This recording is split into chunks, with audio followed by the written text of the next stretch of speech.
আবু বকর সিদ্দিকী, আপনি তো একজন কৃষক। আপনার কাছে জানতে চাই আসলে কৃষিকাজের এই যে বঞ্চনার জায়গাটা, সেটা আপনি প্রতিদিন কিভাবে দেখেন বা কিভাবে আপনি এই জিনিসটাকে প্রতিদিন ডিল করছেন? জি ধন্যবাদ। আমি পার্থ ভাইয়ের যে কথাগুলো শুনলাম, দেখেন সারা পৃথিবী জুড়েই কিন্তু কৃষক আত্মহত্যা এটা কিন্তু একটা কমন একটা বিষয়।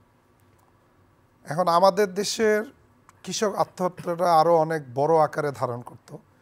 যেহেতু আমরা মুসলমান, আমাদের গরিব কৃষক বলেন বা আমরা যে বঞ্চনার কৃষক বলেন, সেইটা আত্মহত্যাটা আরও অনেক বড় আকার ধারণ করত যদি না আমরা মুসলমান না হইতাম। দেখবেন গরিব মানুষের ভিতরে ধর্মীয় অনুভূতিটা সবার মধ্যেই বেশি, ওদের মধ্যে আরও অনেক বেশি, ধর্মীয় চিন্তাভাবনাটা আরও অনেক বেশি। ও চিন্তা করে যে, বা একজন কৃষক চিন্তা করে যে আচ্ছা আমি যদি আত্মহত্যা করে মারা যাই তাহলে আমার তো দোজক বা আমার তো হয়তো নরকে যাইতে হবে, ওই ভেবে কিন্তু ও কিন্তু একটু কম করে, যার ফলে অন্য দেশের তুলনায় আমাদের দেশে এরকম, আমাদের দেশে লাস্টে মানে একটা স্ট্রেসফুল জীবন কাটায় কিন্তু একজন কৃষক কিন্তু